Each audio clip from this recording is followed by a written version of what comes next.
കുറച്ച് ശർക്കര പൊടിയിട്ടിട്ട് ഞാൻ കുറച്ച് വെള്ളം ഒഴിച്ച് ഈ പഴം വേവിക്കാൻ വെക്കുന്നുണ്ട് കേട്ടോ. നേന്ത്രപ്പഴം കുറച്ച് വേവ് പോരാ, അതുകൊണ്ടാണ് കുക്കറിൽ ഇത് വേവിക്കാൻ വെക്കുന്നത്. അപ്പോൾ പഴുക്കാത്ത പഴമല്ലേ കിട്ടണത്, അതുകൊണ്ടാണ്.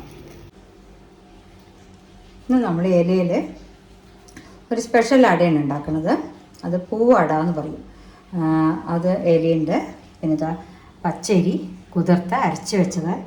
ഇത് പഴം വേവിച്ചിട്ട് ശർക്കര ഇട്ട് വേവിച്ചിട്ട് അതിനെ ഉടച്ച് വെച്ചതാണ് കേട്ടോ. ഇത് എന്താ നാളികേരം, ശർക്കരപ്പൊടി, പഞ്ചസാര. അപ്പോൾ ഇതാണ് ഇതിന് വേണ്ടത്. അപ്പോൾ നമ്മൾ ഈ പച്ചരി അരച്ചതിൽ ഒരു നുള്ളു ഉപ്പിട്ടിട്ടാണ് നമ്മൾ കുഴച്ച് വെച്ചിരിക്കുന്നത്. ഇനി ഈ പഴവും പച്ചരിയും കൂടെ ഒന്ന് മിക്സ് ചെയ്യും, എന്നിട്ടാണ് ഉണ്ടാക്കുക കേട്ടോ. ഈ പഴം ഉടച്ചത് നേന്ത്രപ്പഴം വേവിച്ച് ഉടച്ച് വെച്ചതാണ്. ഇതും അരിയും കൂടെ മിക്സ് ചെയ്യും, എന്നിട്ടാണ് ഉണ്ടാക്കുക. ഇതുപോലെ നമ്മളിതാ പഴം എടുത്തിട്ട് ആ വേവിച്ച് ഉടച്ച് വെച്ചതിനെ ഈ പച്ചരി മാവിൽ കൂടെ കലർത്തിയിട്ട് ഒന്നിങ്ങനെ നന്നായി ഉടച്ച് എടുക്കുക, കലർത്തി വെക്കും കേട്ടോ രണ്ടും കൂടെ. എന്നിട്ടാണ് നമ്മൾ അട ഉണ്ടാക്കാൻ പോണത്. അപ്പോൾ ഇത് നമ്മൾ അരി ഒരു 2 മണിക്കൂർ കുതിർത്ത് 2-3 മണിക്കൂർ കുതിർത്തിട്ട് അധികം വെള്ളമില്ലാണ്ട് അരച്ച് വെക്കണം, എന്നാലേ നമുക്ക് ഈ സ്ട്രക്ചർ കിട്ടുള്ളൂ. പിന്നെ നേന്ത്രപ്പഴം ഇതുമാതിരി വേവിച്ച് വെച്ചിട്ട് അതും നാര് കളഞ്ഞ് ഇങ്ങനെ കുതിർത്ത് വയ്ക്കുക. ഒരു നുള്ളു ഉപ്പിട്ടിട്ടാണ് ഈ അരി കുഴച്ചിരിക്കുന്നത് കേട്ടോ. ആ മാവ് ഞാൻ അങ്ങനെ ഇലയിലൊക്കെ ഈക്വലായിട്ട് എത്ര ഇല ഉണ്ടാക്കണോ അത്ര ഇല മാവ് ഒരുപാട് ഇട്ടിട്ടുണ്ട്.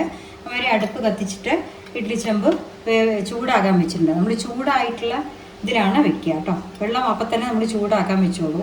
ഇനിയിപ്പോൾ ഇത് കുറച്ച് നെയ്യ് നമ്മളിത് എടുത്തിട്ടുണ്ട്, ഒരു സ്പൂൺ നെയ്യ്. ആ നെയ്യിലൊന്നിങ്ങനെ തൊടുക. ആ ഇലയിൽ ഇതിങ്ങനെ ഒന്ന് പരത്തി കൊടുക്കുക. പരത്തി കൊടുത്തിട്ട് നമ്മൾ നാളികേരം ഇട്ട്, ശർക്കര ആണെങ്കിൽ ശർക്കരപ്പൊടി ഇടുക, പഞ്ചസാര ആണെങ്കിൽ പഞ്ചസാര ഇടുക. അതാണ് ചെയ്യേണ്ടത് കേട്ടോ. അത് ഇതുമാതിരി നമ്മൾ ഒന്ന് ആക്കി കൊടുക്കുക. എന്തുകൊണ്ടാണ് ഈ നേന്ത്രപ്പഴം വേവിച്ചത് ഇടണമെന്ന് വെച്ചാൽ മാവിനൊരു വാസന വേറെയാണ്. പിന്നെ ലൈറ്റ് ശർക്കര ഇട്ട് വേവിച്ചത് മാവിന് കുറച്ച് സ്വാദ് കൂടാൻ വേണ്ടിയിട്ടാണ് കേട്ടോ, വേറെ ഒന്നുമല്ല. അപ്പോൾ ഇങ്ങനെ നമ്മൾ എല്ലാ ഇലയും ആക്കിയിട്ട് പറയാം. ഇനിയിപ്പോൾ എന്താ ചെയ്യണമെന്ന് വെച്ചാൽ നമ്മൾ ഇത് ഇല പരത്തി വെച്ചിട്ടുണ്ടല്ലോ, അതിലൊക്കെ ഇങ്ങനെ നാളികേരം ലേശം അങ്ങനെ തൂവിയിട്ട് അതിൻ്റെ മുകളിൽ കുറച്ച് പഞ്ചസാര ഇടും. അപ്പോൾ ഞാനൊന്ന് 3 എണ്ണം പഞ്ചസാര ഇട്ടിട്ടും 3 എണ്ണം ശർക്കരപ്പൊടി ഇട്ടിട്ടുമാണ് ഉണ്ടാക്കുന്നത്. അപ്പോൾ ഇതിലാദ്യം കുറച്ച് ശർക്കരപ്പൊടി എടുത്തിട്ടുണ്ട്. നമ്മുടെ ശർക്കരപ്പൊടി വാങ്ങാൻ കിട്ടുമല്ലോ കടയിൽ നിന്ന്, ഓർഗാനിക് ആയിട്ടുള്ള അത് വാങ്ങിയിട്ട് ഇങ്ങനെ ഇതിൻ്റെ മുകളിൽ കുറച്ച് ഇങ്ങനെ തൂവുക. അധികം വേണ്ട, മധുരം വേണ്ടവർക്ക് അതിനനുസരിച്ചിട്ട് ചെയ്യാം കേട്ടോ. ഇനി അതിനെ നമ്മളിതുമാതിരി മടക്കി നമ്മൾ ഇഡ്ഡലി ചെമ്പിൽ വെച്ചിട്ട് വേവിക്കും. അതേമാതിരി പഞ്ചസാര ഇട്ടിട്ട് ഞാൻ ഒന്ന് കാണിക്കാം. ഇതാ ഇതിലും ഞാനിത് നാളികേരം ഇതുമാതിരി തൂവുണ്ട്, കുറച്ച് നാളികേരം ഇടുക. ഇത് ഹെൽത്തി ഫുഡാണ്. കുട്ടികൾക്ക് ഇതായിട്ടോ സ്കൂൾ വിട്ട് വരുമ്പോഴോ അല്ലെങ്കിൽ നമുക്ക് തന്നെ കുറച്ച് ബ്രേക്ക്ഫാസ്റ്റായിട്ട് കഴിക്കാനൊക്കെ പറ്റിയതാണ്. പഴം അധികം കിട്ടണമെങ്കിൽ കളയണ്ട, അത് നമ്മൾ ഫ്രിഡ്ജിൽ വെച്ച് വേവിച്ചിട്ട് മധുരം ഇതുമാതിരി ആവശ്യത്തിന് നോക്കിയിട്ടുള്ളൂ കേട്ടോ. ഇതുമാതിരി പഞ്ചസാര ഇട്ടിട്ടും ഇതുമാതിരി ആക്കുക. ഇത് നമ്മൾ ചൂടുള്ള അത് നല്ല തിളച്ച് വെള്ളം, അപ്പോൾ ആപ്പച്ചെമ്പിൽ ചൂടോടെ വയ്ക്കണം കേട്ടോ. ചൂടായിരിക്കുമ്പോൾ തന്നെ ഇങ്ങനെ വെച്ചിട്ട് നമുക്ക് വേവിച്ചെടുക്കാവുന്നതാണ്. ഓക്കെ, ഇനി അത് വെന്ത ശേഷം ഞാൻ എടുത്ത് കാണിച്ചാൽ ഇതുമാതിരി വെച്ചിട്ട് വേവിച്ചെടുക്കുക. അപ്പോൾ ഞാൻ എല്ലാ ഇലയിലും ഇതുമാതിരി ആക്കി വെച്ചിട്ടുണ്ട് കേട്ടോ. അപ്പോൾ എനിക്ക് 6 എണ്ണം ഞാൻ ഉണ്ടാക്കിയിട്ടുണ്ട്. അത് നമ്മൾ നാളികേരം ഇടുമ്പോൾ ഇതുമാതിരി ചുറ്റും ഇടുക.